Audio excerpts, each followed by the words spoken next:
Hello. Hola. Bonjour. Привет. 你好.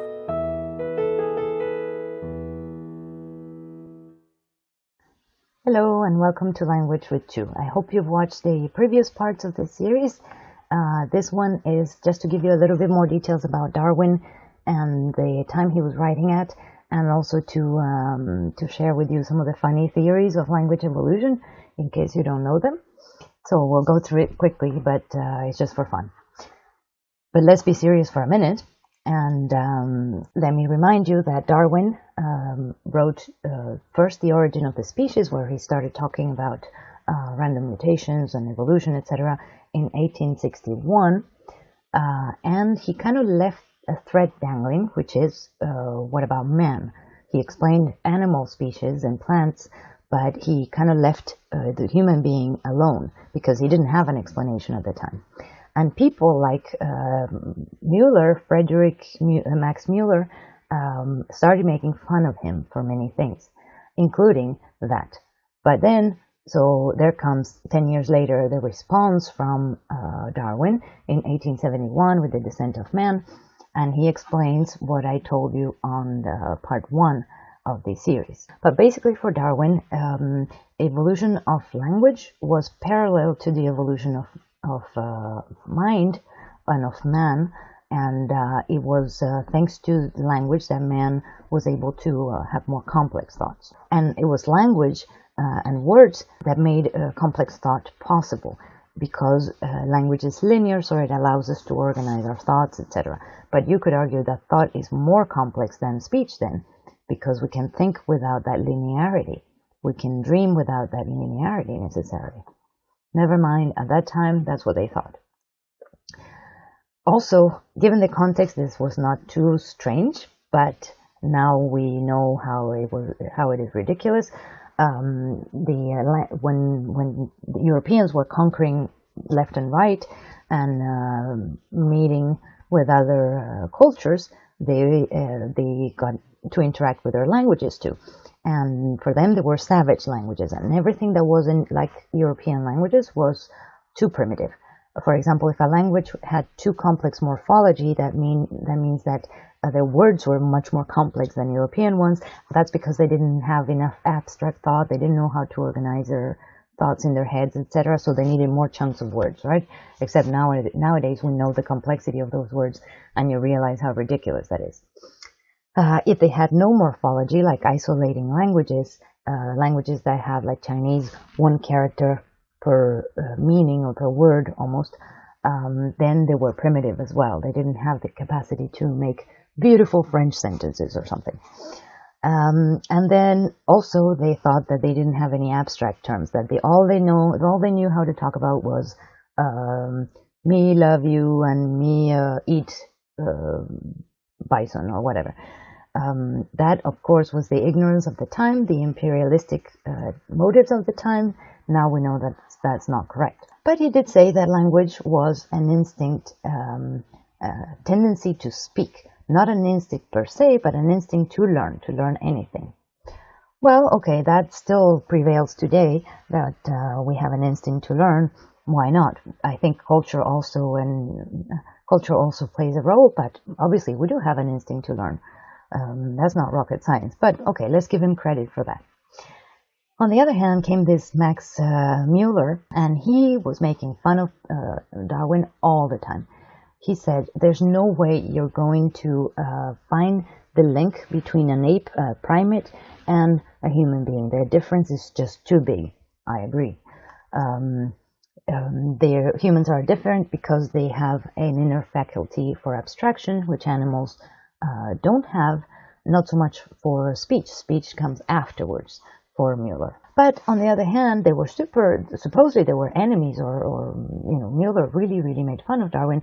On the other hand, he thought the same thing about the primitive languages, and he also thought that language started from emotional cries that we shared with animals, and that only then rational language appeared with rationality for humans, and etc. So really, he stayed within the ideology of the times. The only thing he dared do was criticize Darwin for jumping from primates to human beings. But thanks to Muller, and I think all of them he invented, or if not most of them, we have some funny theories of evolution of language. The first one is the bow wow theory. And it says that speech arose from people imitating sounds that things make. So moo, ba, etc. Very logical for when you think about the subjunctive in language, sure. Then the poo-poo theory. It was automatic responses to pain, to fear, to surprise, to other emotions. So laughing became a word, gasping became a word. Don't ask me how, but that's how, according to, if you follow Darwin's logic, that's what would have happened. Then you have the ding-dong theory, which, according to which speech reflects some mystical resonance or harmony connected with things in the world. Well, this one I wouldn't make too much fun of because of what we talked about in the Sounds and Meaning series. There may be some truth to that, that speech is a reflection of something else in nature, in the universe, etc., and that we are connected to it somehow. Obviously, it's not because of that you should call a bell ding dong or whatever, but the idea in itself may not be so bad. That's not Darwinian, though. Darwin was super materialistic, and so are all the academics that followed him up to this date. Number 4 is the yo-hey-ho theory, and it was rhythmic chants and grunts to coordinate physical actions when people work together. So I always think of the dwarves in Snow White and how they sang together when working, I-ho, etc. So yeah, that's supposedly how, again, a complex grammar and the dative case would have come about. And number 5, the tada theory, is because it came from gestures, and many linguists today still believe that it came from gestures. So in the same way that you say tada to say goodbye, all language started like that. Sure. And then finally, the la-la theory. When they were a little more advanced, human beings wanted to use it not just for reproduction, but they wanted language to play, to love, for poetic reasons, etc. So language evolved from singing and being poetic, etc. I hope you see that none of these really make sense, and that from what we've seen up until now, it just can't be so simple, and that we have to keep exploring and finding out where the theory doesn't hold water, and what other possibilities there may be. I summarized all of this up to this point by saying that I really believe that there is a design. Who is the designer, or the designers? How it came about, how it all works, I still don't know. And I think many of you may be wondering the same. And we need to keep exploring this, because if you look at any linguistic text, you won't find this. And if you look at many other disciplines, you won't find it. Archaeology, biology, psychology, there's always a mystery. And language is one of the main mysteries of science. I'm biased maybe, but I think it is.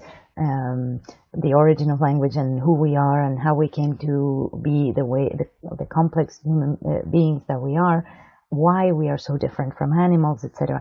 And these scientists are not even looking at the complexity from the tiniest flagellum, like Behe said, to the most complex part of language.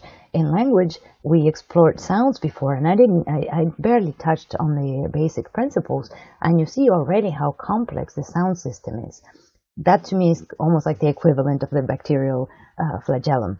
And as I told you before, it's not mainstream linguistics or common knowledge even. So let's keep exploring, and let's see if we find out more in the next videos. Thanks for watching. Thank you for liking the video and subscribing to my channel. See you next time.